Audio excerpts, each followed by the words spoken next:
you. Thank you. Thank you. So we begin Oklahoma. We begin. Thank you, Oklahoma. And thank you to Vice President Mike Pence. We begin our campaign.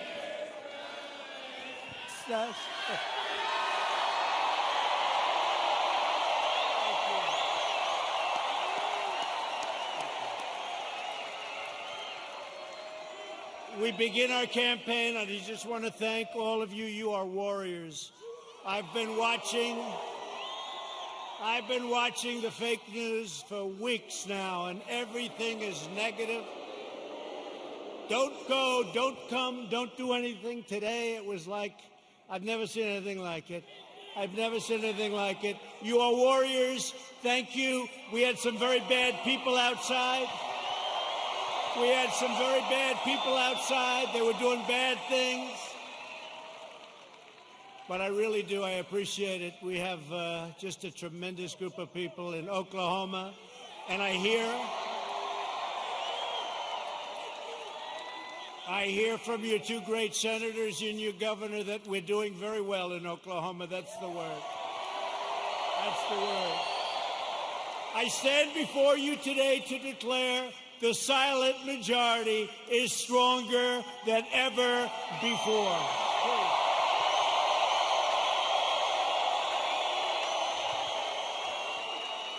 5 months from now, we're going to defeat Sleepy Joe Biden. Boy, does he get a pass from these people, huh? We're going to stop the radical left. We're going to build a future of safety and opportunity for Americans of every race, color, religion, and creed. Republicans are the party of liberty, equality, and justice for all. We are the party of Abraham Lincoln, and we are the party of law and order.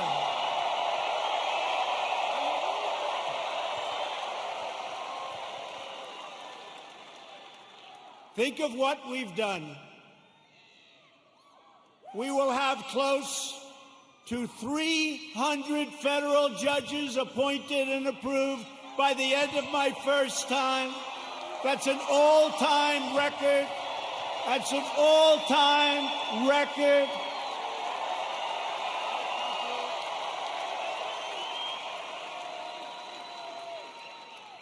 I've always heard how important judges are. Now we know how important they are. Think of that, over 300, around 300 by the end of the term. And when we have another 4 years, we're going to have a big, big percentage of the total number. Very important. November 3rd. And 2 great Supreme Court judges. So we have 2 justices of the Supreme Court. Justice Gorsuch, Justice Kavanaugh. They're great. They're great. They're great. We have 2. And we could get a few more. Yeah, we could get a few more. We've spent over $2 trillion to completely rebuild the unmatched strength and power of the United States military. And all of that incredible equipment, whether it's submarines or missiles or rockets or jet fighters, bombers, it's all built in the USA.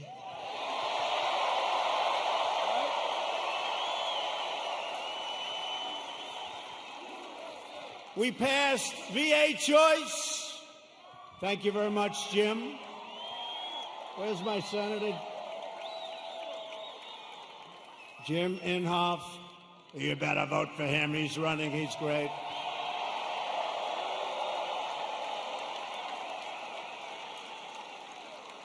But we'll get to him and James Lankford in a second. 2 great senators. You have 2 great senators.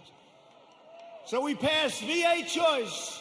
So if you're a veteran, for years and years, they've wanted to do it for almost 50 years. We got it done. We get a lot of things done. And so if you're a veteran and you have to wait in line for 1 week, 2 weeks, 3 weeks, 5 weeks, 7 weeks, 2 months, what happens is you go outside, you get a private doctor, you get fixed up, and they pay your bill. We take care of the bill. We take care of the bill, and you get immediate service. It's never happened before, and our approval rating at the VA is now 91%. That's how good it is. Never been anywhere near that number. Never been anywhere near that number. And VA accountability. We had a lot of bad people in the VA, people that didn't love our vets, people that were sadistic, people that stole, a lot of bad people. You couldn't get rid of them because they were, let's say it could be unions, it could be civil service, right? Let's just say. And so you couldn't get it done. That was another one. For decades and decades, they wanted to get it changed. And I got it done with those people and your congressman, too. Your congressman, who I'm going to introduce. VA accountability, and now somebody treats our veterans badly. And we look at them, and what do we say? We say, you're fired. Get out, right? Get out. They got rid of a lot of bad people that were there for a long time, sort of like me in Washington, draining the swamp. I never knew it was so deep, but it's happening.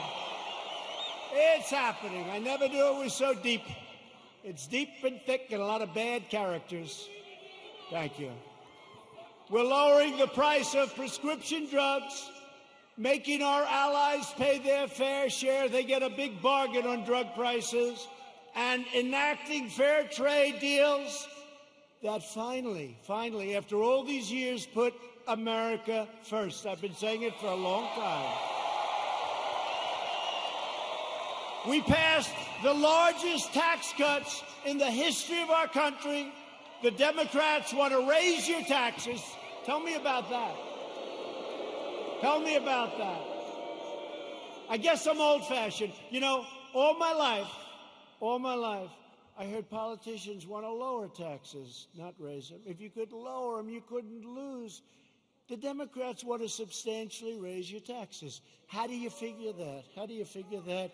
And regulation cuts, we passed more regulation cuts than any administration in the history of our country.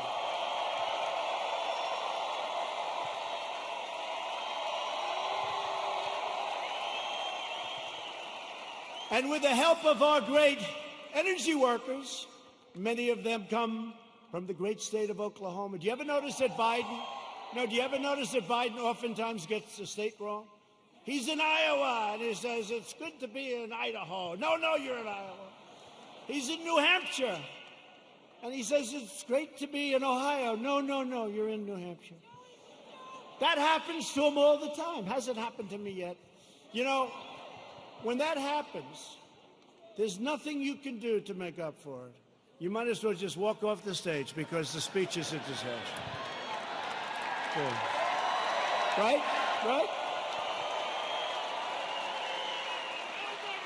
But we just turned the United States into the dominant energy superpower of the world.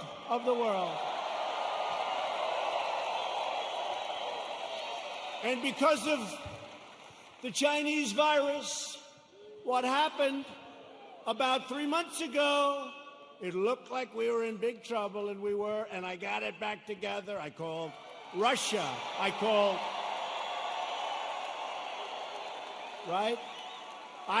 Russia. I called Saudi Arabia. And believe it or not, I called Mexico. Mexico was a little bit tough. That's called OPEC Plus. Did you ever hear of OPEC Plus? That's OPEC plus plus.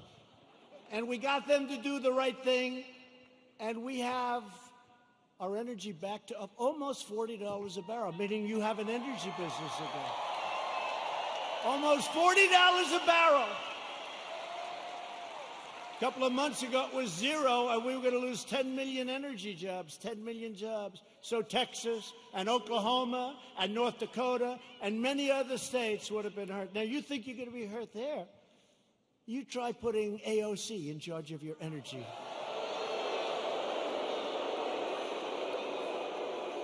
That will make the pandemic look like child's play to the people in energy. She has one problem. It's called petroleum. No president or administration has done more in the first 3.5 years than the Trump administration. Not even close. Nobody. Our incredible success in rebuilding America stands in stark contrast to the extremism and destruction and violence of the radical left. We just saw it outside. You just saw it outside. You saw these thugs that came along. These people call them protesters. Isn't it beautiful? It's so beautiful. No, they're so wonderful. They call them the Boston Tea Party. They're so wonderful. Yeah, they call them. You ever watch fake news CNN? You ever watch? Where they go?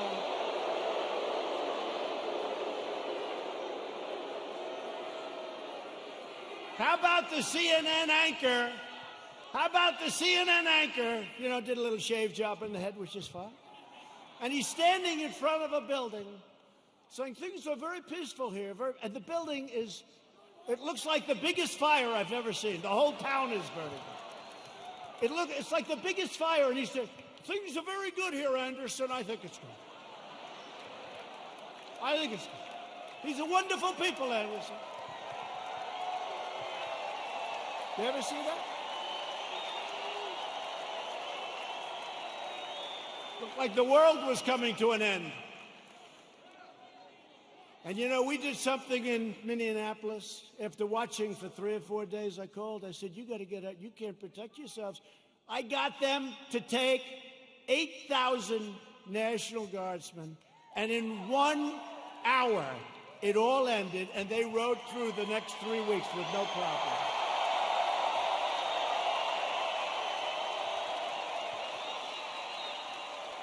And we did the same thing in other cities. But how about Seattle? Isn't that great?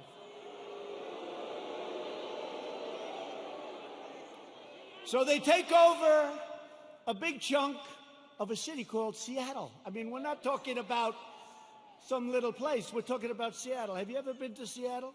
They took over a big chunk, and the governor, who's radical left, all of these places I talk about are Democrat. You know that. Every one of them. Every one of them. And I have an offer out. I said, anytime you want, we'll come in, we'll straighten it out in 1 hour or less. Now, I may be wrong, but it's probably better for us to just watch that disaster.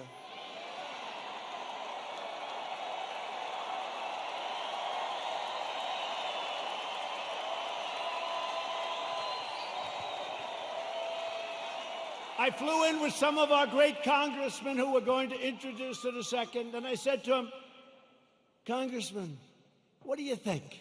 I can straighten it out fast. Should we just go in? No, sir. Let it simmer for a little while. Let people see what radical left Democrats will do to our country. Right? But Americans have watched left-wing radicals burn down buildings, loot businesses, destroy private property, injure hundreds of dedicated police officers. These police officers, they get injured. They don't complain. They're incredible. And injure thousands upon thousands of people only to hear the radical fake news say what a beautiful rally it was. And they never talk about COVID. They don't talk about when you see 25,000 people walking down Fifth Avenue or walking down a street of a Democrat-run city. You never hear them saying, they're not wearing their mask. You don't hear them saying, as they're breaking windows and running in And then when I say the looters, the anarchists, the agitators, they say, what a terrible thing for our president to say. What a terrible thing. But you don't hear them talking about COVID. COVID. To be specific, COVID-19. That name gets further and further away from China as opposed to calling it the Chinese virus.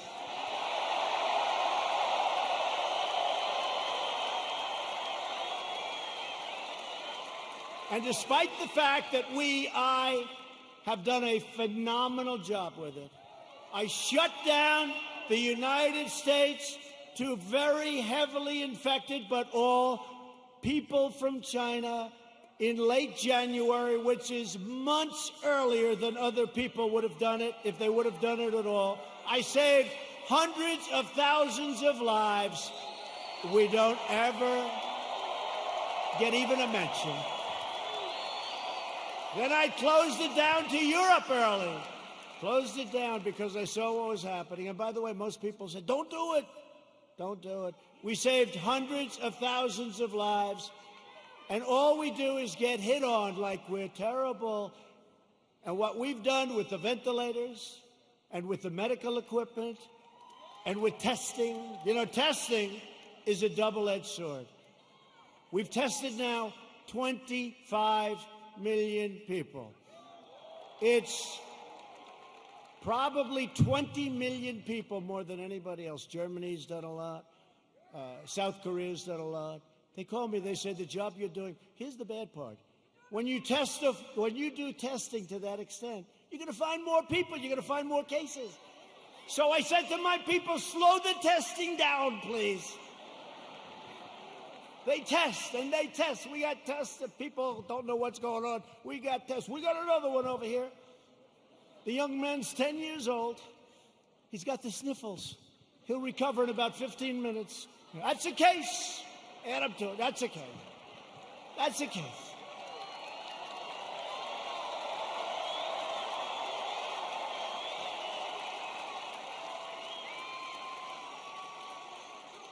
I was actually with a very nice man, very good man, even though he's very liberal, the governor of New Jersey, right? We know him? Now listen, he said to me something that's amazing. New Jersey was very heavily hit, very hard hit, thousands of people. He said with thousands of people that died, thousands of people, there was only one person that died under the age of 18. Would you believe that? Which tells me one thing, that kids are much stronger than us. When you see a little kid running around, say, boy, oh boy, do you have a great immune system. How about a piece of your immune system? They don't even know about this. Let's open the schools, please. Open.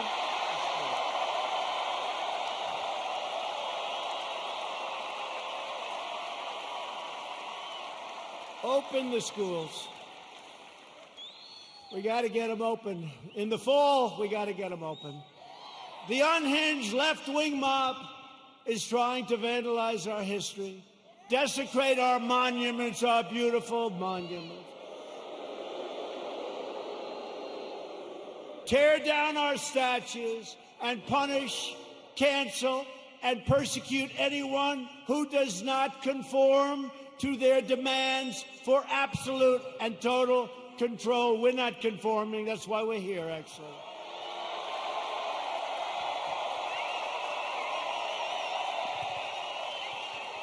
This cruel campaign of censorship and exclusion violates everything we hold dear as Americans. They want to demolish our heritage so they can impose their new oppressive regime in its place. They want to defund and dissolve our police departments. Think of that.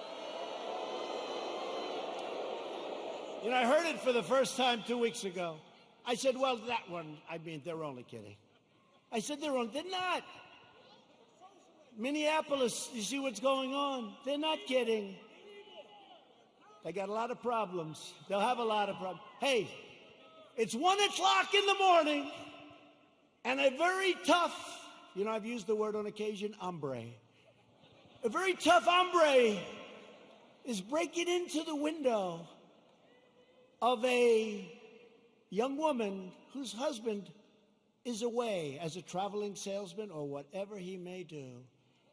And you call 911, and they say, I'm sorry, this number is no longer working. By the way, you have many cases like that, many, whether it's a young woman, an old woman, a young man, or an old man, and you're sleeping. So what are you going to do, right? So they wanted to fund, they really do. This is a serious movement. And in Minneapolis, the council's already passed it. In Seattle, you see what's going on there. It's even worse, okay? These people are stone cold crazy. They're crazy. So if you want to save your heritage, you want to save that beautiful heritage of ours. We have a great heritage. We're a great country. You are so lucky I'm president. That's all I can tell you.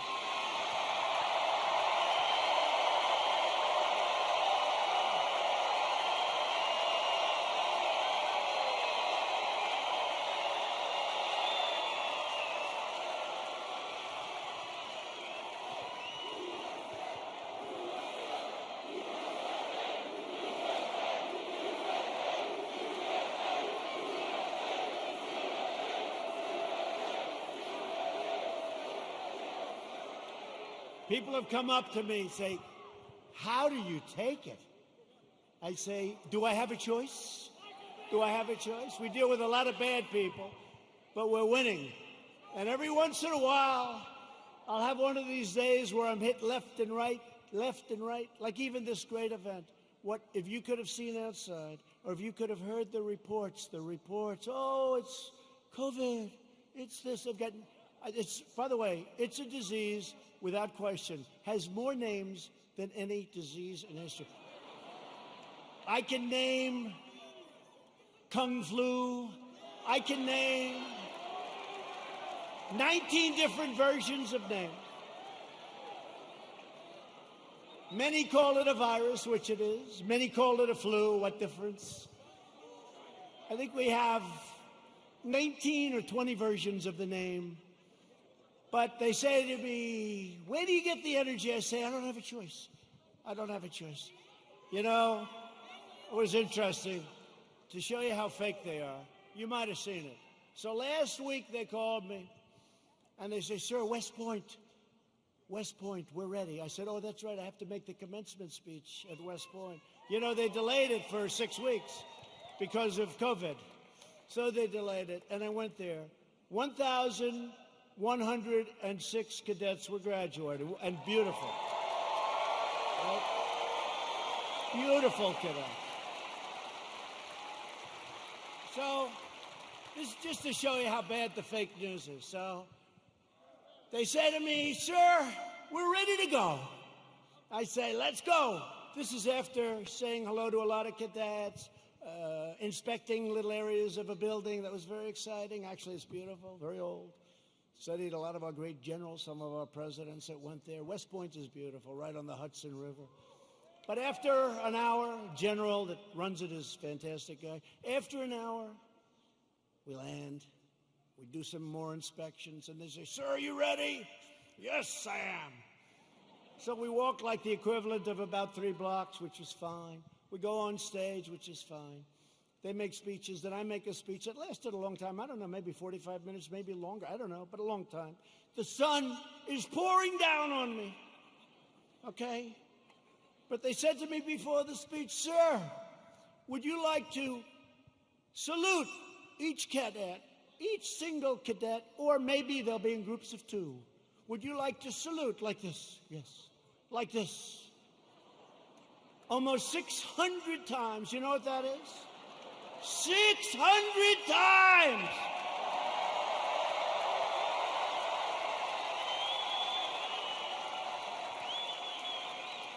Thank God they were in 2s.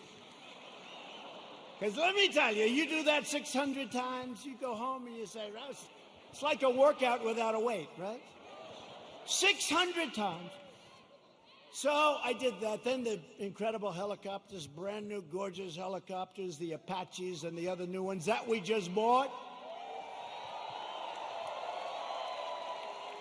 So they fly over, and the kids throw the hats in the air. It's beautiful, it really is. And it was a beautiful day, and we're all finished. I was on the stage for hours. Sun. I came home, I had a nice tan. Meaning I had a nice sunburn. No, the sun's going right like that. But I make the speech, right? I salute for probably an hour and a half, maybe more, but around that. Watch, if I'm off by 2 minutes, I'll say, he exaggerated. It was only an hour and 25 minutes. He exaggerated, he lied, he's a liar. These people are sick, the fake news.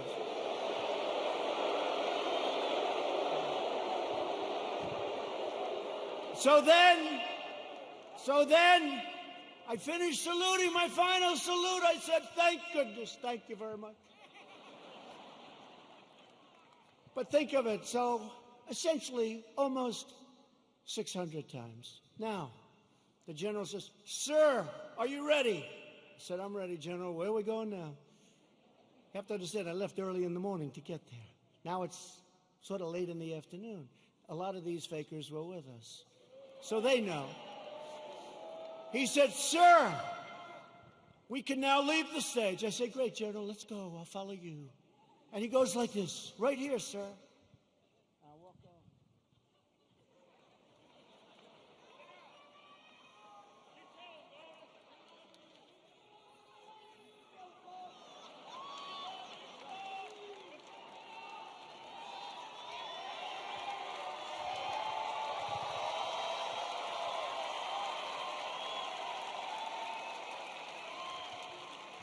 And the stage was higher than this one.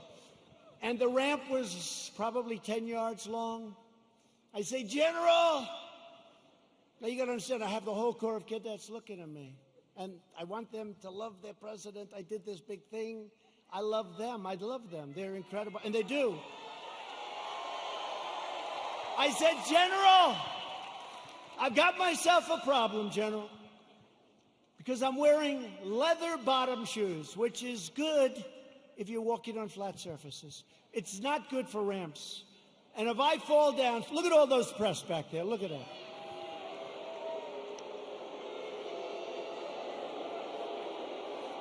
And this was a steel ramp. You all saw it because everybody saw it. This was a steel ramp. It had no handrail. It was like an ice skating rink. And I said, General, I have a problem. And he didn't understand that at first. I said, there's no way. You understood? I just saluted almost 600 times. I just made a big speech. I sat for other speeches. I'm being baked. I'm being baked like a cake. I said, General, there's no way I can make it down that ramp without falling on my ass, General. I have no railing. Sure. It's true. So I said, is there like something else around? Sir, the ramp is ready to go. Grab me, sir. Grab me. I didn't really want to grab him. You know why? Because I said, that'll be a story too. So now I have a choice. I can stay up there for another couple of hours and wait till I'm rescued. Or I can go down this really steep, really, it's an ice skating rink. It's brutal. So I said, General, get ready because I may grab you so fast. Because I can't fall with the fake news watcher. If I fall,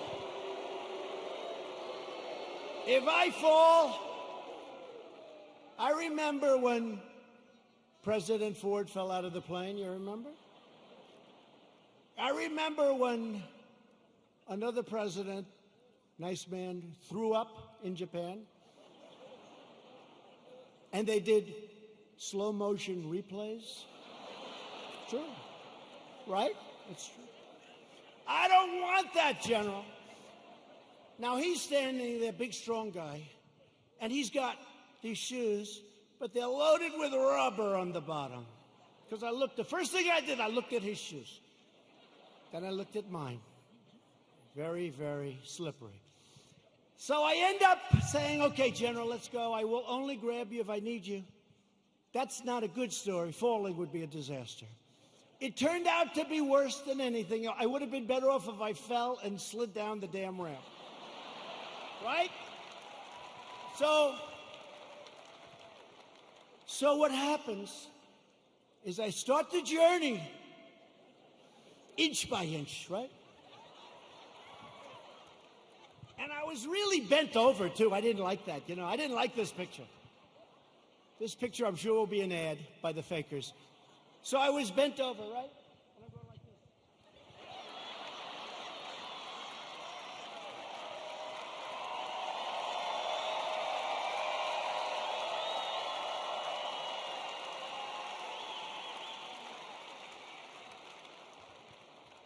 And then we finally reached almost the end. And the fake news, the most dishonest human beings, they cut it off. You know why? Because when I was 10 feet short, I said, General, I'm sorry, and I ran down the rest, right? I looked very handsome. That was the only good thing. I wouldn't want to run down the whole thing because the fall there would be definitely bad. So I took these little steps. I ran down the last 10. And by the way, their tape, take a look. In almost every instance, it ends just before I run. And they said, here was the #1 trending story. I called my wife. I said, how good was that speech? I thought it was hey, look, I will tell you when I make good ones and bad ones. Like so far tonight, I'm average. Okay? But we're having fun. We're having fun.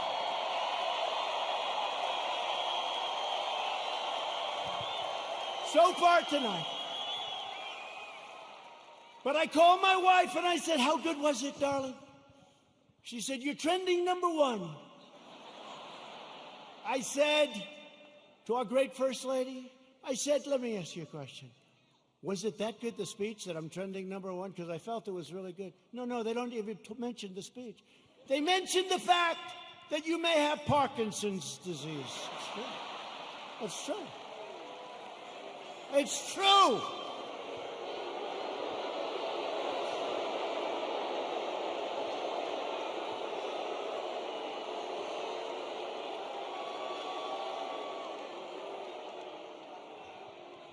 They say there's something wrong with our president. I'll let you know if there's something wrong, okay? I'll let you know if there's something. I'll tell you what, there's something wrong with Biden, that I can tell you.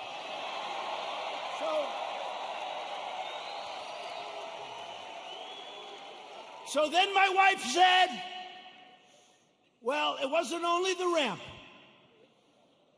Did you have water? I said, yeah. I was speaking for a long time. I didn't want to drink it, but I wanted to wet my lips a little bit. You know, you're working hard up there with the sun pouring down on you. I love this location. The sun's like this. This way they save on lighting, right? That's why they did it probably. So what happens is I said, what does it have to do with water? They said, you couldn't lift your hand up to your mouth with water. I said, I just saluted 600 times like this. And this was before I saluted. So what's the problem? She said, well, I know what you did. You had on a very good red tie. That's sort of expensive. It's silk because they look better. They have a better sheen to them. And I don't want to get water on the tie. And I don't want to drink much. So I lifted up the water. I see we have a little glass of water. Where the hell did this water come from? Right? Where did it come from? And I looked down on my tie, because I've done it. I've taken water, and it spills down into your tie. It doesn't look good for a long time. And frankly, the tie is never the same. So I put it up to my lip, and then I say, because I don't want it, just in case. And they gave me another disease. They gave me another disease.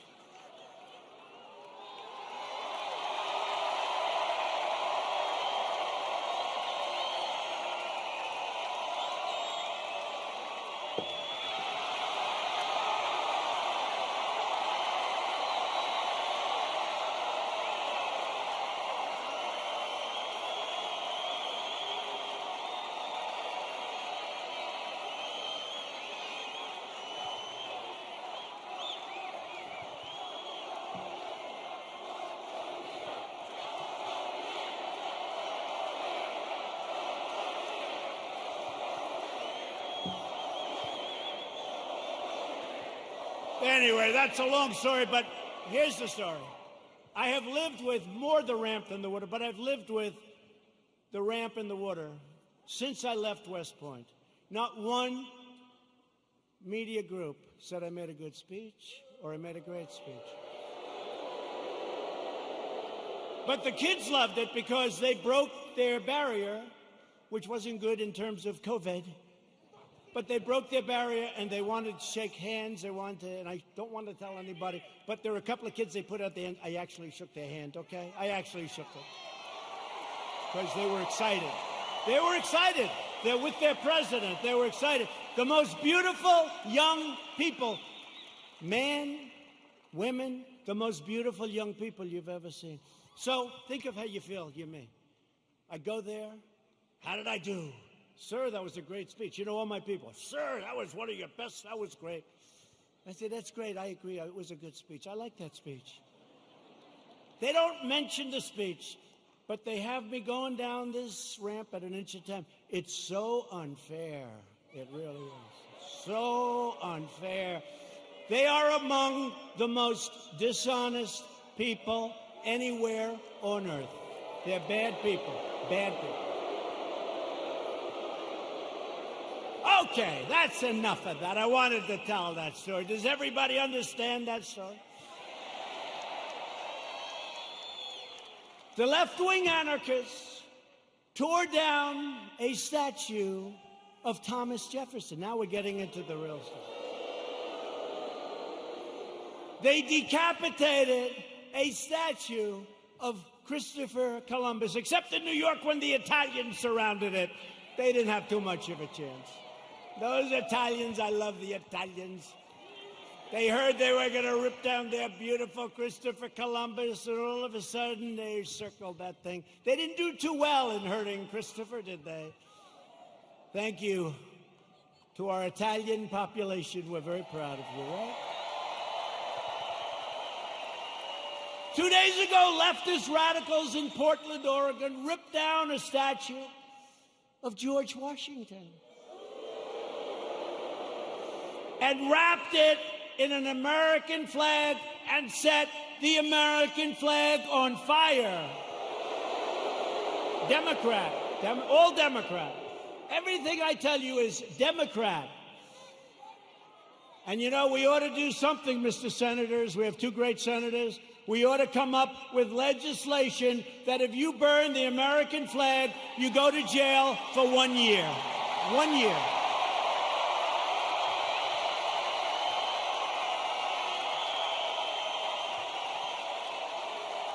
Jim and James.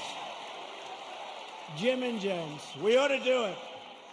You know, they talk about freedom of speech, and I'm a big believer in freedom of speech, but that's desecration. That's a terrible thing to do.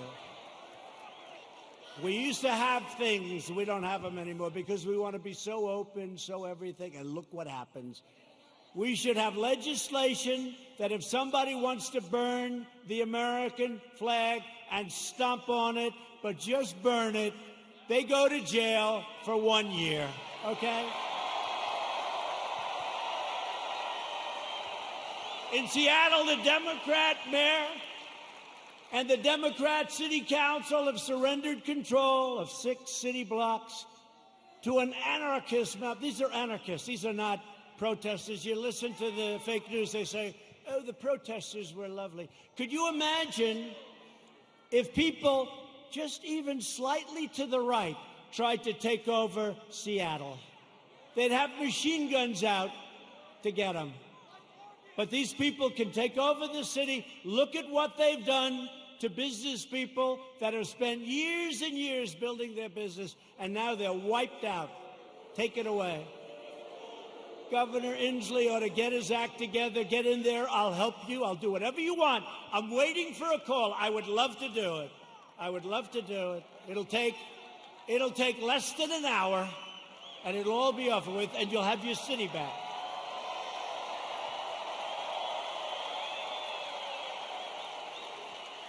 And yet Biden remains silent in his basement in the face of this brutal assault on our nation and the values of our nation. Joe Biden has surrendered to his party and to the left-wing mob. He has no control. Does anybody honestly think he controls these radical maniacs? You know what he says to his wife when he's not confusing her with his sister? Get me the hell out of here. These people are crazy. That's what he says. He has absolutely no control. You know, a lot of times I'll make like a speech, and I'll have this beautiful paragraph come out criticizing every little aspect of the speech. Beautiful, brilliant. But Joe didn't. And it'll say, a comment from Joe Biden. But he didn't say it. Professional people, great students in English lit, people that are very smart say it. Joe Biden said, and they'll go into this highly complex paragraph, beautifully worded, and I say, Joe didn't say that. Joe doesn't even understand it.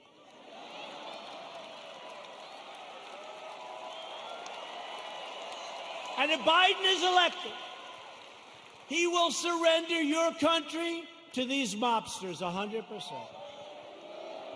Your 401ks, by the way, look at how we're doing in the stock market. Just set another record with NASDAQ.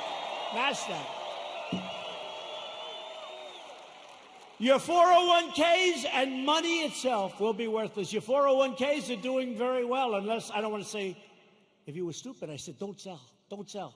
It went down, but we got it back up. And now NASDAQ, think of it, NASDAQ just set a record. And I think you're going to see a lot of records. And next year, if we don't do anything stupid on November 3rd, you are going to have the greatest economic year we've ever had. That'll be next year. If the Democrats gain power, then the rioters will be in charge, and no one will be safe, and no one will have control. Joe Biden is not the leader of his party. Joe Biden is a helpless puppet of the radical left. And he's not radical left. I don't think he knows what he is anymore. But he was never radical left. But he's controlled by the radical left. And now he's really controlled. His campaign staff even donated a lot of money to bail out rioters, looters, and arsonists who ravaged Minneapolis. They bailed them out. They put up a lot of money to bail them out, the rioters, the looters. And they were the arsonists. So they'll say, oh, it's terrible what he says about the people of our nation. Maybe some of them aren't even from our nation. The left is trying to do everything they can to stop us. Every hour of every day, including even violence and mayhem, they'll do anything they can to stop us. Look what happened tonight. Look at what happened tonight. Law enforcement said, sir, they can't be outside. It's too dangerous. We had a bunch of maniacs come and sort of attack our city. The mayor and the governor did a great job, but they were very violent people.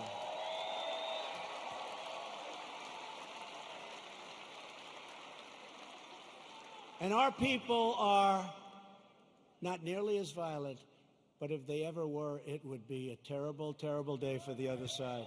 Because I know our people. I know our people.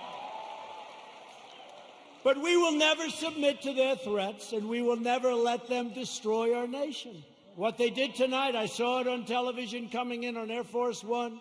One thing about Air Force One, we got plenty of televisions. We have televisions in closets. You open up the closet, got a television. We got a lot of televisions. It's a great plane, great everything. By the way, we ordered new ones. No president wanted to do it. They thought it was luxury. I said, wait a minute. Air Force One is 31 years old. People don't realize that. So I said, they gave me a chart very early in my administration, like, how about the first week? Sir, would you sign for this plane? Now, it's actually two planes. Would you sign for this plane? Air Force One. I said, how old is the original or the one we have now? Sir, it's 31, 32 years. And I'd see people coming in from foreign lands that can't compete with us. Rich countries, but they can't compete with you. And they have a brand new, beautiful 747-800, 747. And I said, wait a minute, That country has new, and we have a 31-year, so somebody had to do it. So the deal was made, and it was made for a lot of money. I think it was $5.7 or $5.6 billion. Now, in all fairness, it's 2 planes, and there's a lot of stuff in those planes. I won't talk to you about it. So I told Boeing, the head of Boeing, they said, "Sir, please, would like to get started on the planes." I said, "I do too, but I'm not paying $5.6 billion. And I'm not paying $4.6 billion. I said, it has to have a 3 on the front of it. I mean, that's a hell of a lot of money, too. But it is a rather complex situation. They said, "No way, no way." This was before Boeing had problems, by the way. But Boeing's coming back. They're coming back. The greatest company in the world, and it had some big problems. It had a couple of problems that didn't work out. That was terrible. But the greatest, I think before that, it was the greatest company in the world. It made up 1/4 of a point of our GDP. Think how big that is, one company. It was an unbelievable machine. And then they made a plane, and they did some foolish things, and a terrible thing happened, and all of a sudden, they've gone through hell. But you know what? They're coming back. We're ready to help them if they need it, but they're coming back, and they're coming back strong.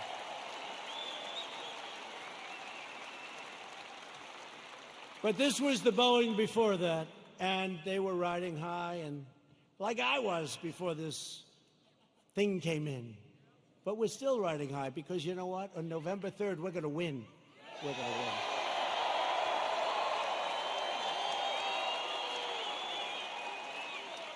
So they came in, and they said, no, we want, no, we 5.6 billion, whatever it was. If I'm a little bit off, they'll go crazy, you know. Whatever. But it was a lot. 5.6 billion. Nope, got to have a 3. Got to have a 3. Call me up. Nope, cancel the contract. I said, cancel the contract. I want to cancel. I said, General, can you cancel the contract? He said, yes, sir. I'm very proud of it. Oh, good. Cancel it. Okay, sir. By the way, to cancel it, do you have to pay anything? Yes, sir. We have a cancellation fee, sir. How much is it, General? $250 million, sir. I said, what? Sir, we made a good deal. $250 million to cancel. You mean if we don't buy the plane, we have to hand them $250 million? That's not good, right? Look at these two guys. They're looking. By the way, that's like a good story compared to some I could tell you, like with aircraft carriers. So they said $250 million, or I always say this, or around that number, because I'm off by a little bit. They say, oh, he exaggerates. I look at numbers all day long. That's what I look at for years now, for my whole life when you think of it. $250 million cancellation fee, sir. He was very proud of himself. What a great deal. I say, General, don't cancel. Don't cancel. Just tell him I don't want the planes. Don't put anything in writing. Don't put it in writing, General. Why, sir? Because I don't want to pay $250. True. Do you hear that, Jim? Jim Inhofe, he's great. You hear that, Jim? You know that story. He does a great job. So here's what happened, the bottom line. Boeing says, no way, no way, no way. The next week they say, no way we're doing it. The next week they said, how about $5 billion? I said, no way, no way. The next week they said, 4.8. I said, nope, it's got to have a 3 on the front of it. Don't you understand, you dumb son of a bitch? Don't you understand?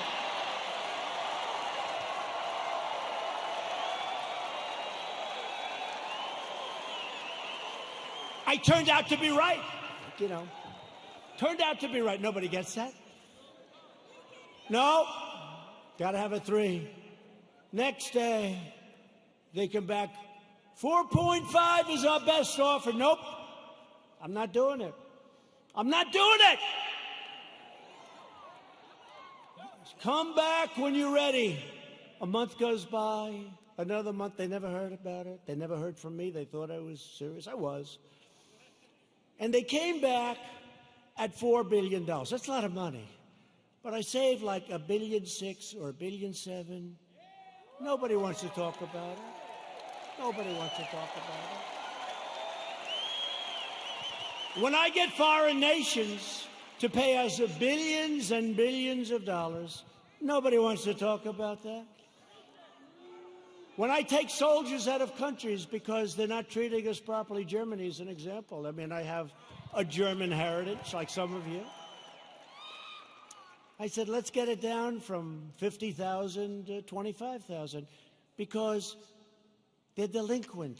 For many years, they're delinquent. They haven't been paying what they're supposed to be paying. They're paying 1% instead of 2%, and 2% is a very low number. And they say, yes, we think by 2030, maybe 2032, we could get current. I said, no, Angela. Angela, please. Don't say that, Angela. It's true. You know who I'm talking about. Nice, by the way, very nice woman, very good negotiator. I said, Angela, that's a long time. This was in 2019. She said 2032. I said, no, Angela, that's not working. But I said, what about, because now they want to get current, but I said, well, what about the last 25 years, all the money you owe us? Everybody forgot about that. They forget about all the money that wasn't paid. I said, what about the $1 trillion that you really owe? So we're negotiating, let's see. But in the meantime, we're reducing our troops. Remember this, remember this. We're supposed to protect Germany from Russia. But Germany is paying Russia billions of dollars for energy coming from a pipeline, brand new pipeline. So they pay the country we're supposed to protect them from. They pay billions of dollars to that country. We're supposed to protect them. Excuse me, how does that work? How does that work?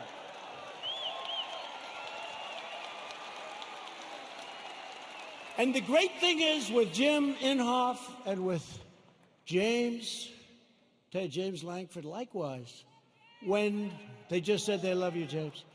When they hear it, they get it. A lot of people don't get it. They get it. We cannot continue to be ripped off. We're ripped off by so many countries, and we're stopping it. And that means that a lot of people don't want me here. They don't want me here. There are a lot of people that don't want me here. You know, they don't sell a lot of bombs when we're not dropping bombs on people. You know that, right? It's called the military-industrial complex.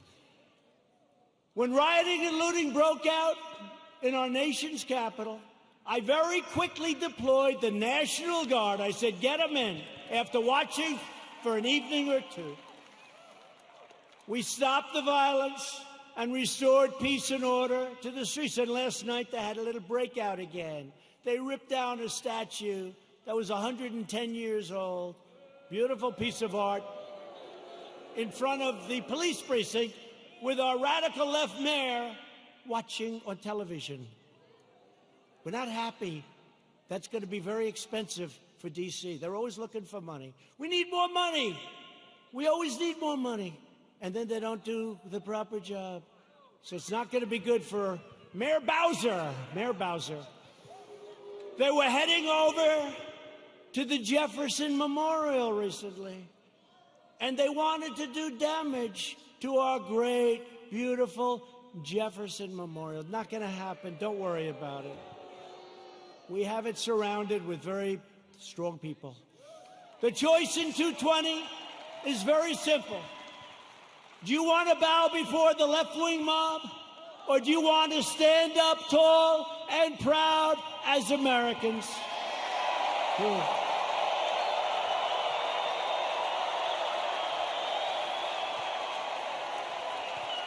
And explain this to the NFL.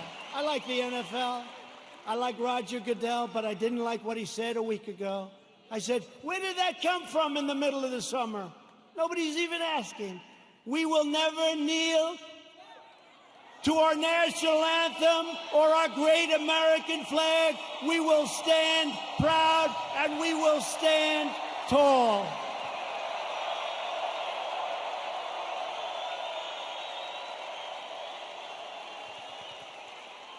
I thought we won that battle with the NFL. Their stadiums were emptying out. Did you see those stadiums? Took them a long time to get you back. A lot of people didn't like that. You know, a lot of people that you wouldn't even think would care that much. I've had people that I said, these are super left liberals, and they didn't like it. Joe Biden and the Democrats want to prosecute Americans for going to church, but not for burning a church. They believe you can riot, vandalize, and destroy, but you cannot attend a peaceful pro-America rally. They want to punish your thought, but not their violent crimes. They want to abolish bail, abolish and open up your borders. They want open borders, let everyone, and by the way, we're doing so well. We have a record this month on the borders. Nobody's coming in. Very few people. And they want to abolish ICE, our great people from ICE who send the roughest, toughest, meanest people that you've ever seen or ever heard. Generally speaking, when they have lots of tattoos on their face, they're not looking to do you much help. ICE, they're rough guys, they're rough, they're great Americans, they love, but they call them in a pack. They walk into a pack of tough MS-13 gang members. And you know, we shouldn't say this, it's not nice. They want us to negotiate. They start swinging, and the others start swinging. Everybody's swinging. At the end, they carry them back, and they throw them into the paddy wagon, right? They're great. And these people want to get rid of ICE. They get rid of murderers. They get rid of rapists. They get rid of the worst scum on earth.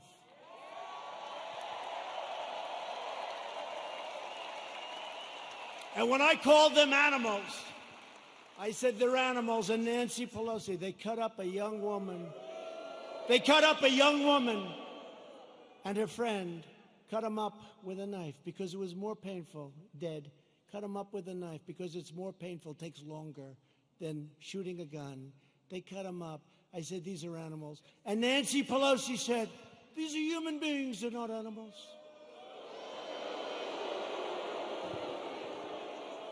If I lose an election over that, you know what? This country's in big trouble. Big trouble.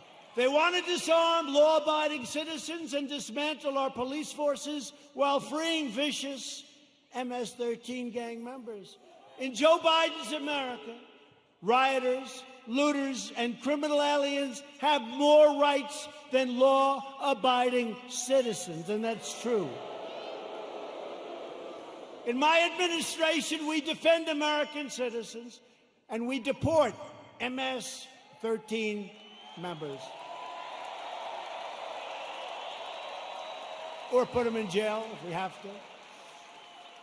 The chaos you're seeing in our Democratic-run cities, these are all run by the Democrats, is what will happen in every city and community in America, and much, much worse if we don't keep them out.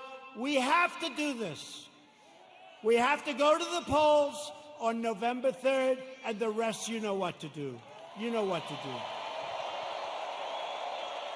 Got to keep the White House. Joe Biden's record can be summed up as 4 decades of betrayal, calamity, and failure. He never did anything. He was a senator. He was a vice president. He was, before that, something. Guy, you know what's great? President Trump was tough on this, or he was tough. They complained. Never did anything about it. He's been there for 43 years or 47 years.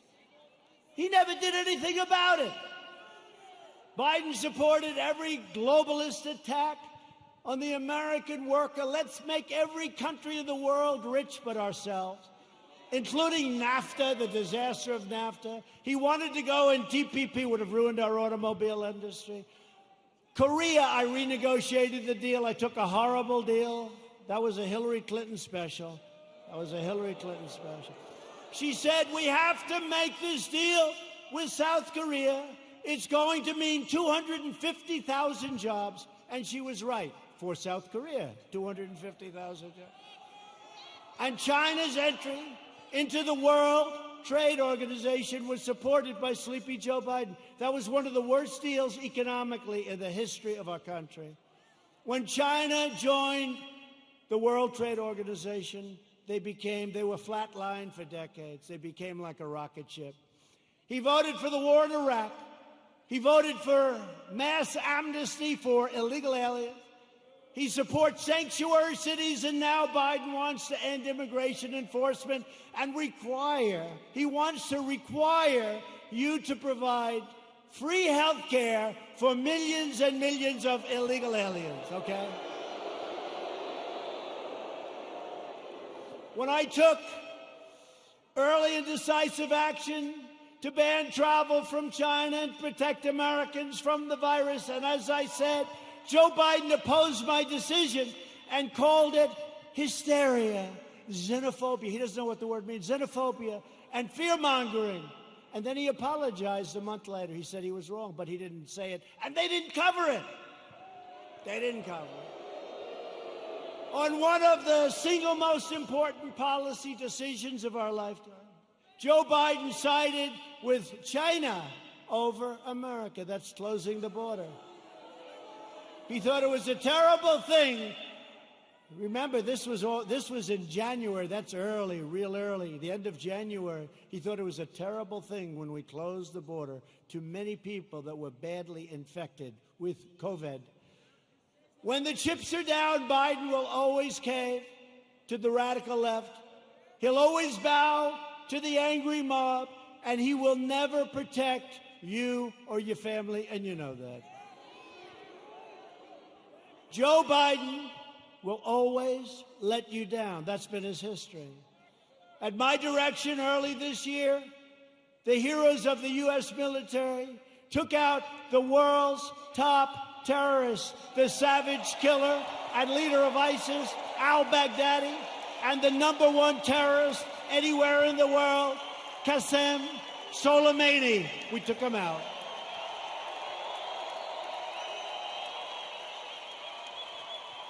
Joe Biden opposed killing Soleimani. He was vehemently, we killed this #1 terrorist. He didn't like it. You know why he didn't like it? Because he thought it would be good politically. That didn't work out too well. Just as he opposed the raid that killed Osama bin Laden. He opposed it. You know that. Biden is always on the wrong side of history, as said by people that are with him and worked with him. He never made a correct foreign policy decision. Biden is a puppet for China. Son walked out with $1.5 billion. I think it's a little bit. Allowing them to rip off America for many years. Now they're paying us billions and billions of dollars. We give a lot of it to our farmers. We have plenty left over. China is not exactly happy with me.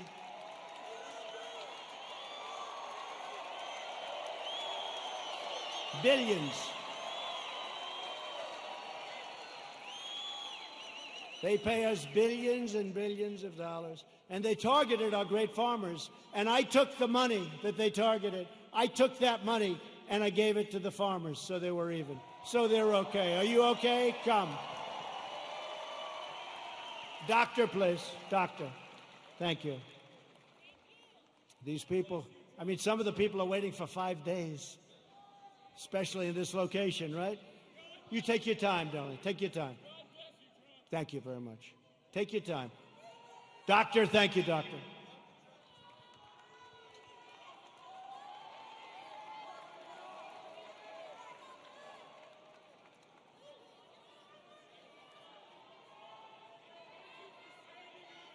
you.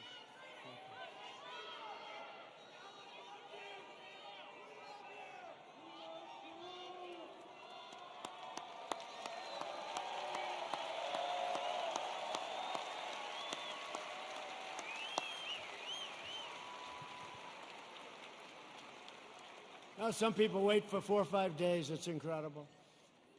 He never did anything against China, Joe Biden. And that's why they desperately want him to win. They want him to win so badly. Iran wants him to win so badly. Let me tell you, I'm going to make a very fast deal, the best deal you've ever seen. I've already made one with China, but I can make even more. They want me to lose because they will own the United States if I lose. Iran. President Obama gave them $150 billion for nothing.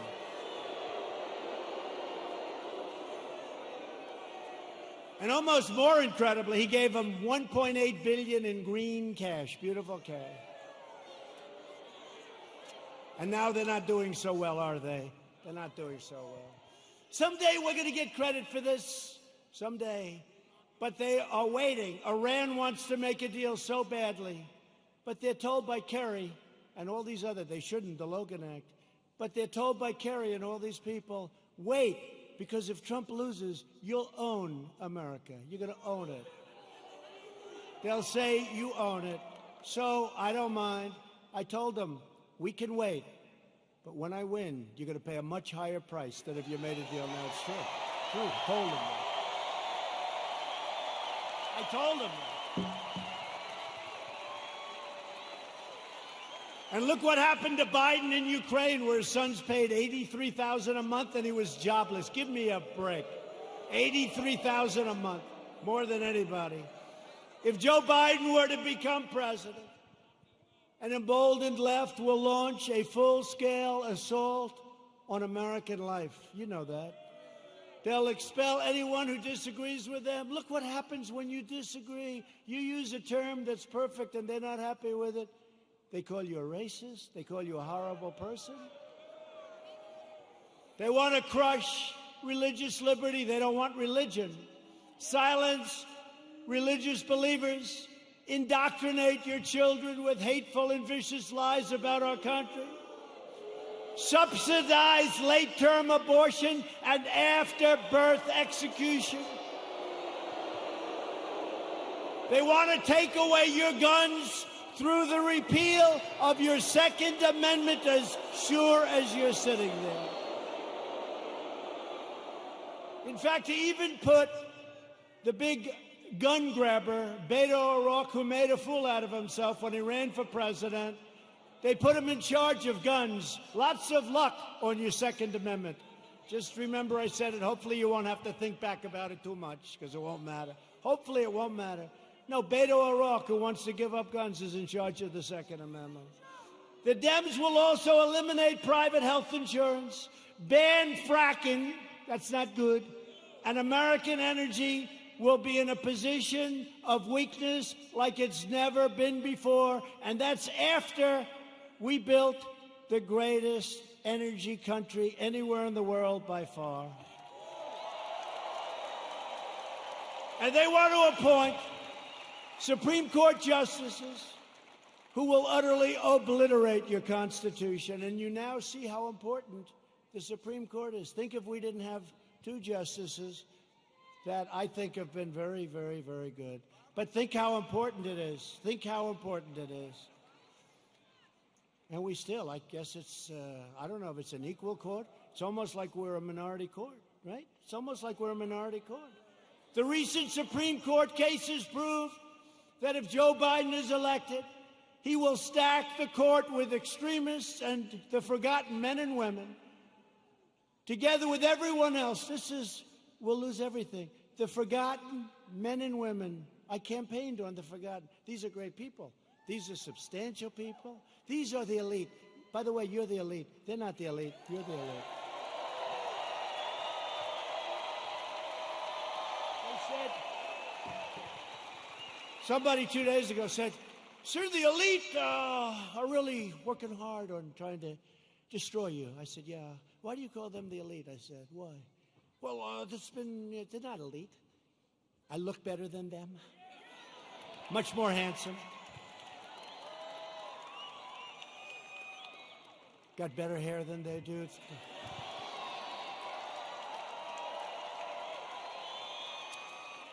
I got nicer properties. I got nicer houses. I got nicer apartments. I got nicer everything. I ran for politics once, just once in my life, and I became president of the United States. Once.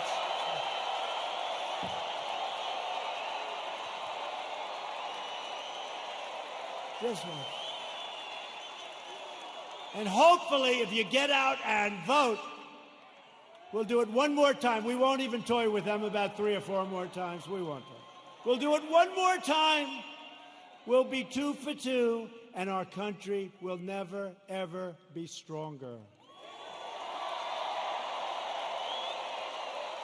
But I'll be soon announcing a new list of exceptional candidates for the United States Supreme Court, and I'll choose only from that list 100%, probably 25 incredible people, any one of which could be a great justice, any one of which.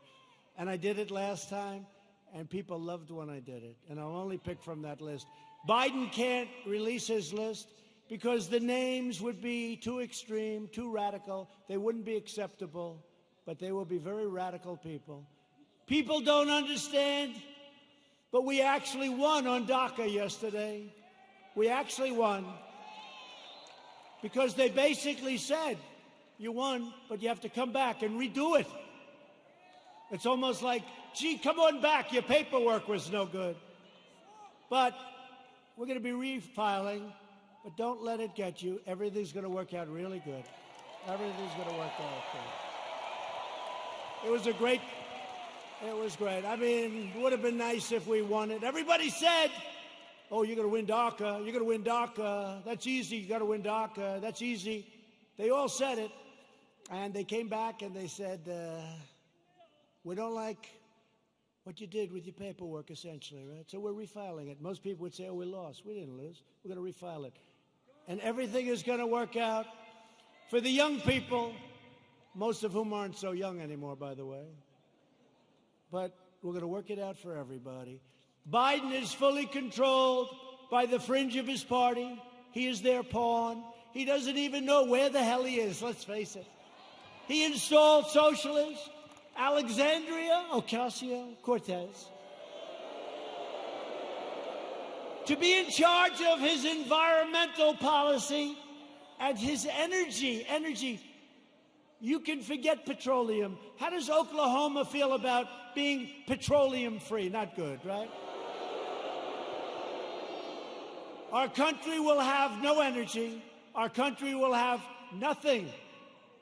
Oklahoma, Texas, North Dakota, and many others will all be out of business. I don't think that's going to work out too well, but she's actually in charge of environmental policy, and you know what that means. She doesn't even want wind. She doesn't want those bird-killing machines to go round and round. You want to see a lot of birds that are dead? Go under a windmill sometime. She wants us to go back to the Stone Ages because she's got no sense, no credentials. She's got a little charisma, not much, but she doesn't have a clue. You know it. But she's in charge of the environment.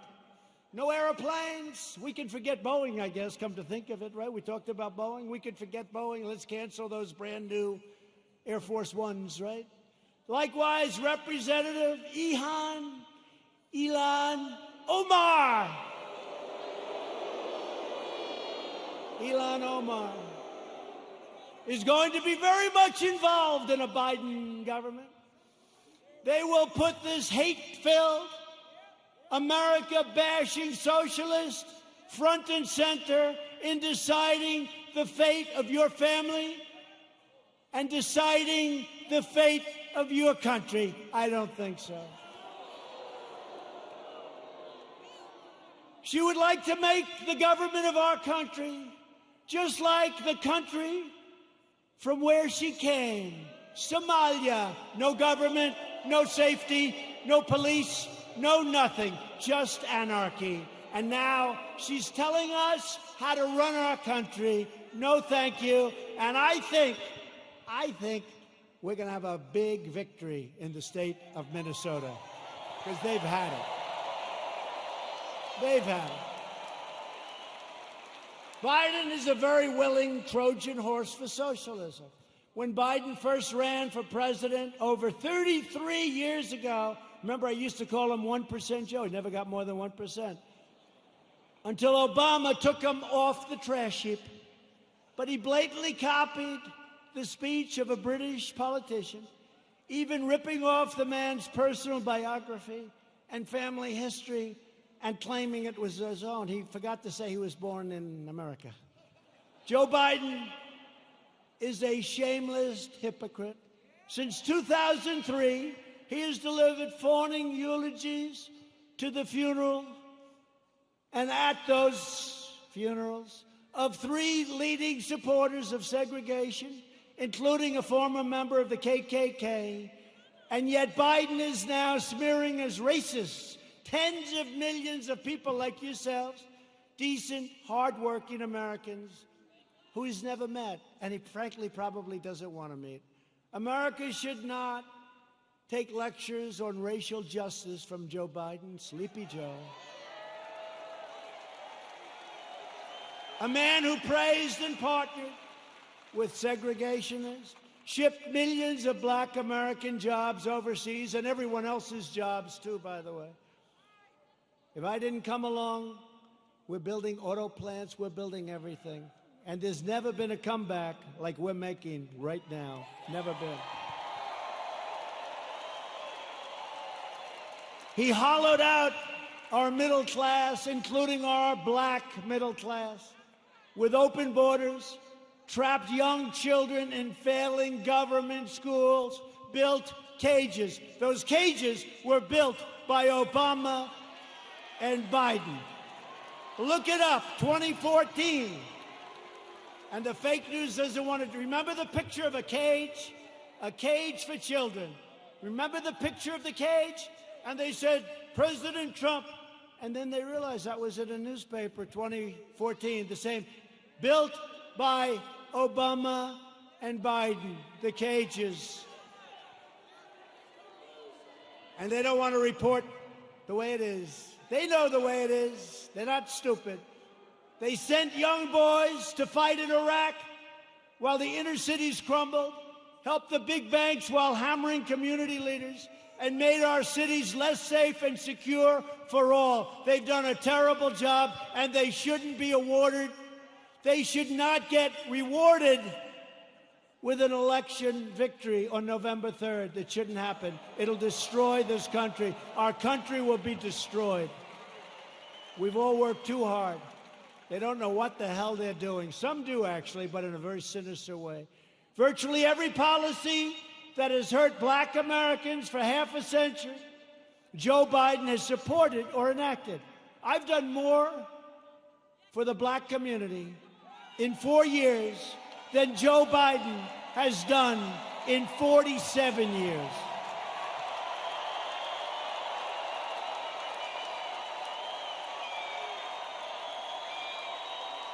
Racial justice begins with Joe Biden's retirement from public life. We are joined tonight by many outstanding Republican leaders. These are great people. We have 2 of our most distinguished, hardworking, wonderful friends, senators. They do a great job. Senator Jim Inhofe and James Lankford, please stand up.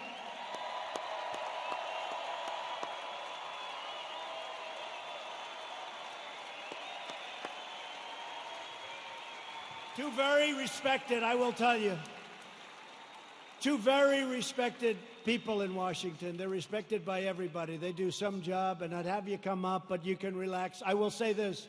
Jim is running on November 3rd. Jim Inhofe. He's running on November 3rd. I don't even know. Does he, hey, James, does he have any competition? Is somebody actually running against? There's no competition that he's got. I know he's got James's support. He's got my support. I give him 100% endorsement. Jim Inhofe. I give it to James, too, but he's not running this time. Thank you. Jim, great job. Thank you very much. What a great senator he is. Also here is a man who's respected by so many. He's a little bit right of the people we've been talking about tonight. Senator Tom Cotton of the great state of Arkansas.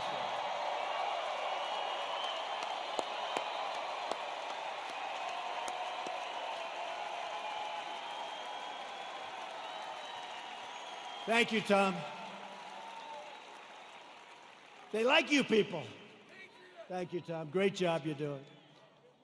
We're glad to be joined as well by a man that I've gotten to know. He's done an incredible job with COVID and with everything else he touches. Governor Kevin Stitt.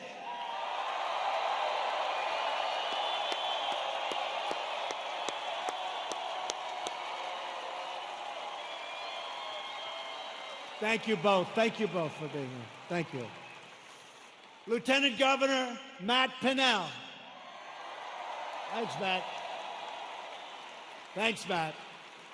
And Representatives Frank Lucas, Tom Cole, he's been here for a little while. He's done an incredible job.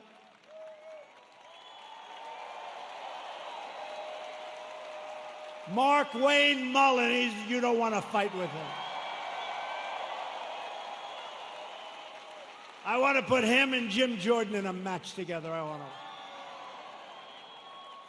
Kevin Hearn, great job today, Kevin. The great Jim Jordan.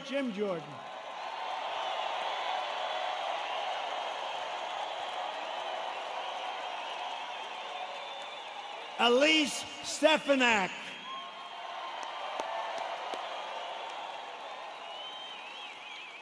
Lee Zeldin.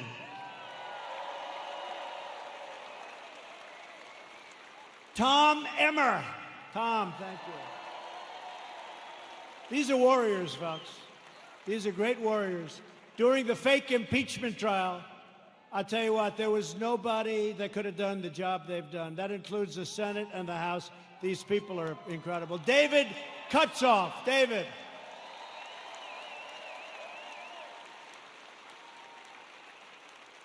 A great friend of mine, Debbie Lesko, Arizona. Great job, Debbie. Great job. And a man who's got very good genes, Greg Pence.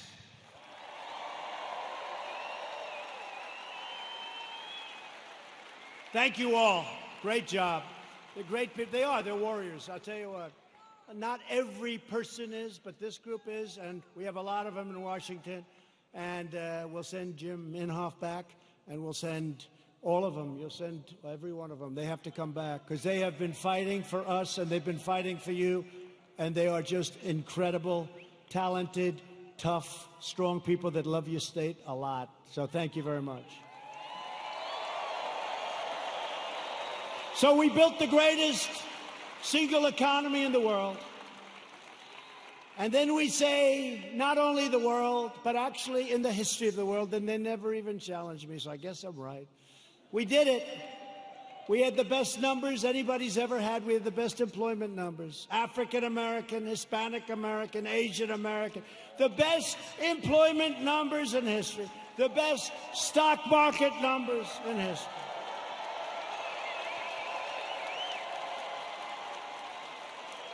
We were the envy of the world. Everybody would come in to see me. Presidents, prime minister, kings, queens, and dictators. Dictators would even come in and say, congratulations on the economy. And then the plague came in, and now what we're doing is we're doing it again, and it's going fast. We have to have a lot of it done because people don't quite get it.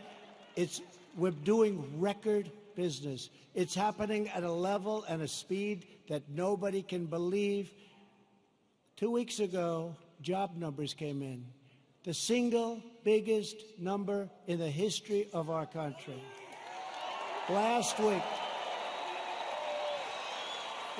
week, retail sales numbers came in. Retail sales, the single greatest number in the history of our country. So here's what's going to happen. Here's what's going to happen. They blame a president for anything. When you see looters, even though we put them down, if we didn't stop them, nobody would, because the other side will never stop them. But they always blame a president. Here's what's happening. We're going up, we're going up, we're going up, we're going to go up. Then we're going to hit October. We're going to be up. We're going to be way up. We're not going to be where we were, but in many ways, other than all of the horrible, horrible death that was so needlessly caused by a virus that should have been stopped where it originated, which was China.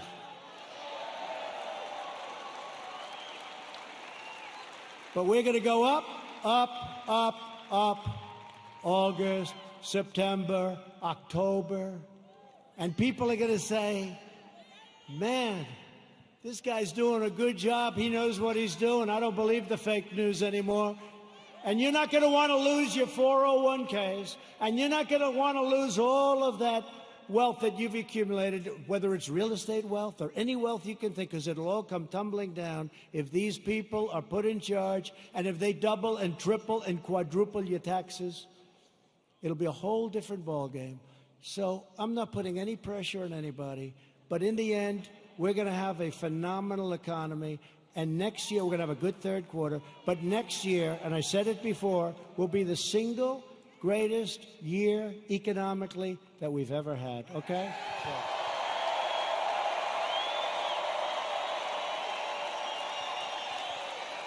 And if you see that happening, if you see it happening on November 3rd, you don't have the guts to vote against Trump. Even you don't have the guts to vote against Trump. Say, wait a minute, darling, my 401k is higher than it was the last time. I don't think I want to take a chance. You're not going to want to do that. The stock market has been the best. Think of this.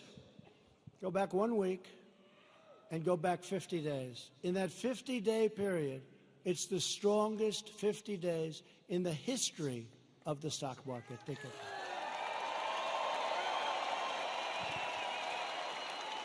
And your wife or your husband says, darling, I love you so much. You are such a great investor. And all you did is just keep the same crap you had the first time, right? Darling, I love you so much.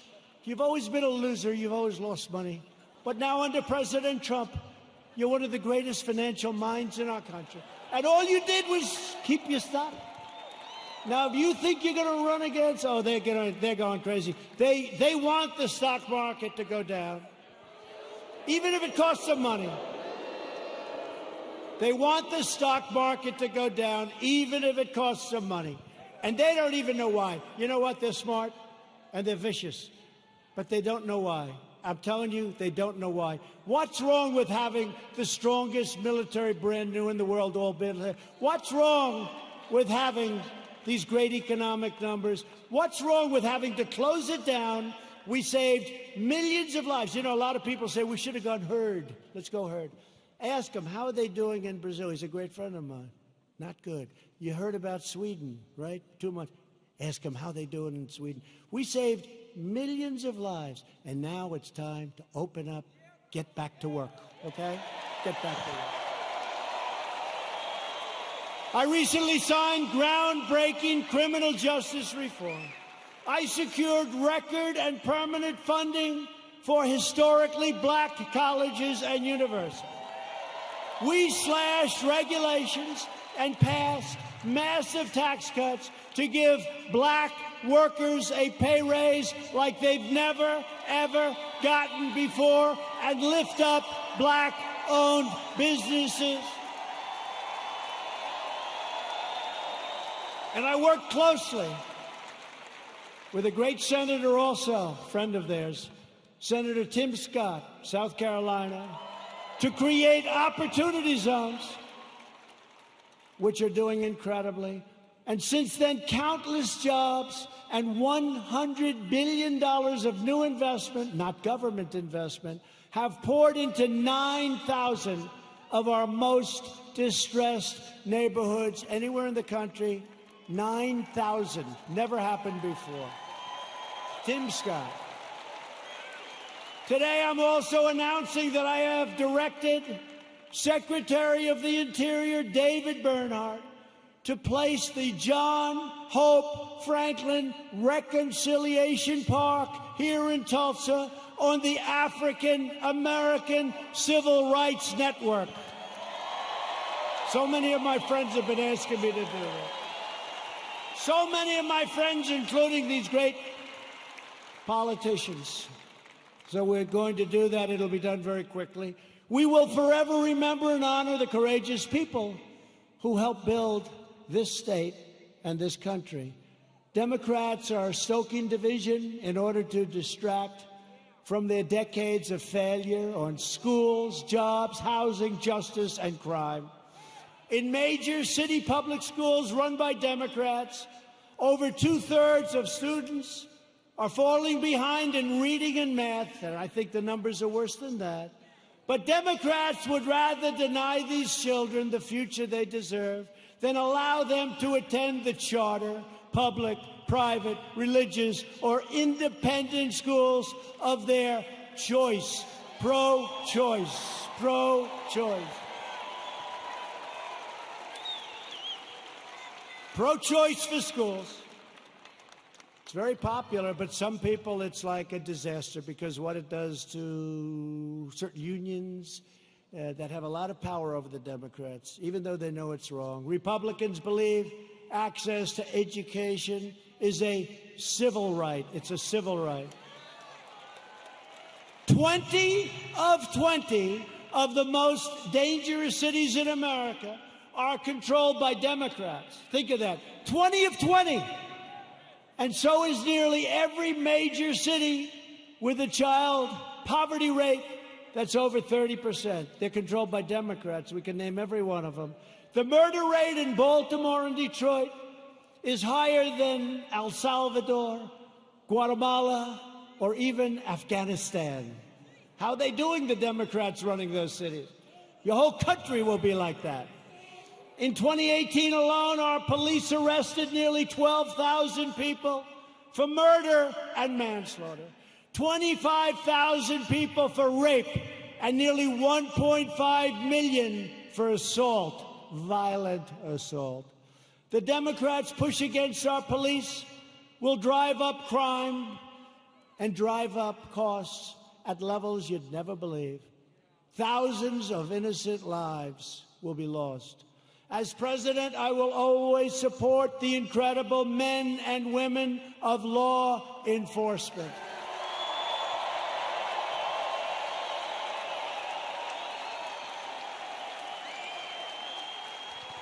A vote for Republicans is a vote for better schools, better jobs, safer families, and stronger communities for all Americans. There is a limit to what we can together achieve with 4 more years.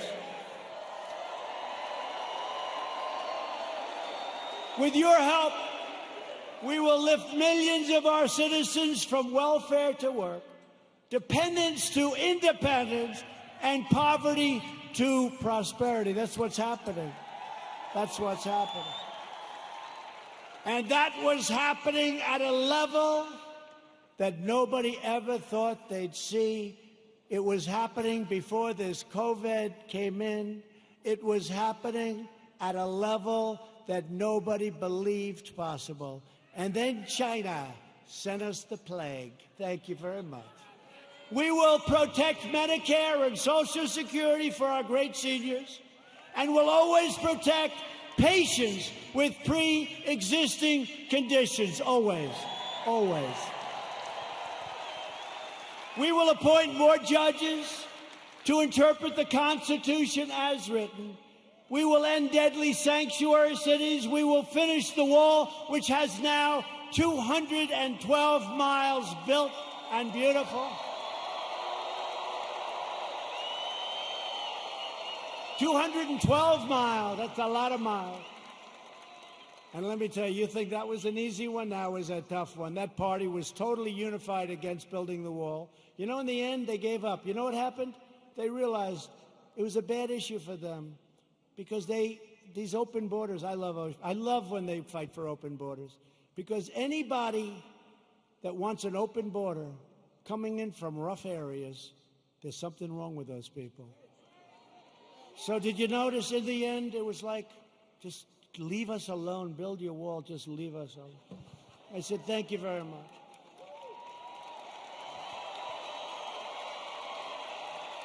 And we will elect a Republican Congress to create a fair, safe, sane, and lawful system of immigration that puts American workers first.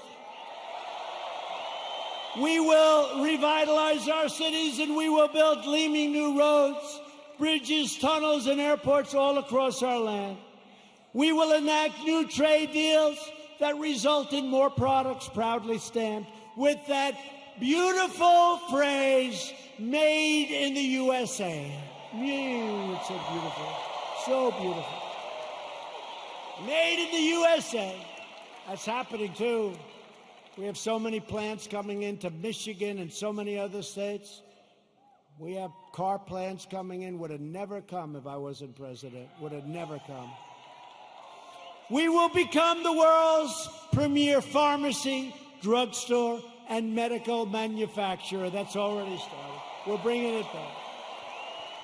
We will keep America out of foolish, stupid, ridiculous foreign wars. We will never hesitate to kill America's terrorist enemies. You know, when I took over, ISIS was all over the place. And I did something that I felt we should do. And we have now obliterated, we have now captured 100% of the ISIS caliphate. 100.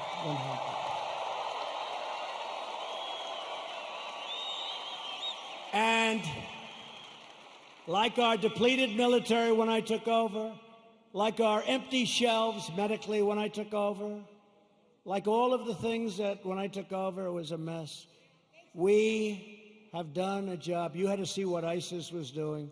They were getting bigger, bigger, bigger, bigger, bigger. I came in smaller, smaller, smaller. Sir, we've just taken 100%. We will launch a new age of American ambition in space, and the United States will be the first nation to land on Mars. Good program.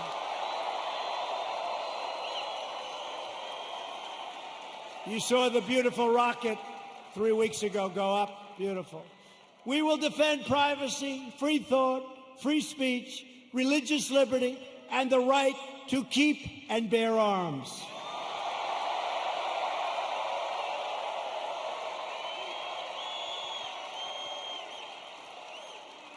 And when you see those lunatics all over the streets, it's damn nice to have arms. Damn nice.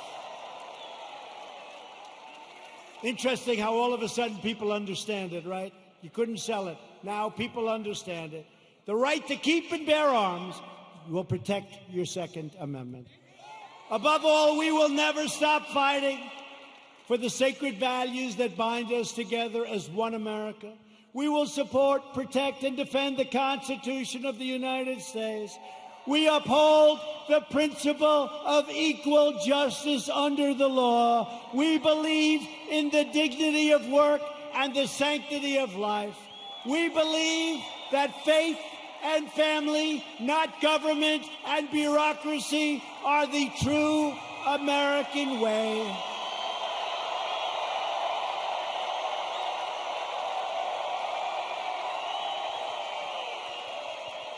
We believe that children should be taught to love our country, honor our history, and always salute our great American flag.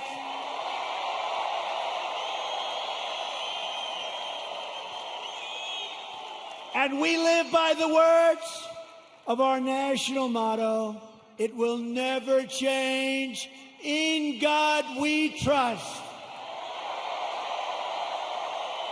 We stand on the shoulders of American heroes who crossed the oceans, blazed the trails, settled the continent, tamed the wilderness, dug out the Panama Canal, laid down the railroads, revolutionized industries, won 2 world wars, defeated fascism and communism, and made America the single greatest nation in the history of the world, and we are making it greater and greater every single day.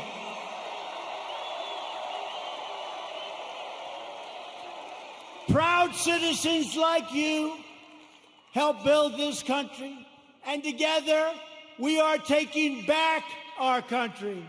We are returning the power to you, the American people. With your help, your devotion, and your drive, we are going to keep on working We are going to keep on fighting, and we are going to keep on winning, winning, winning.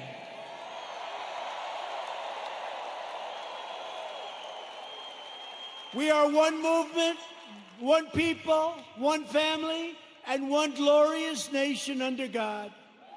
America will soon be thriving like never before because, ladies and gentlemen of Oklahoma, the best is yet to come.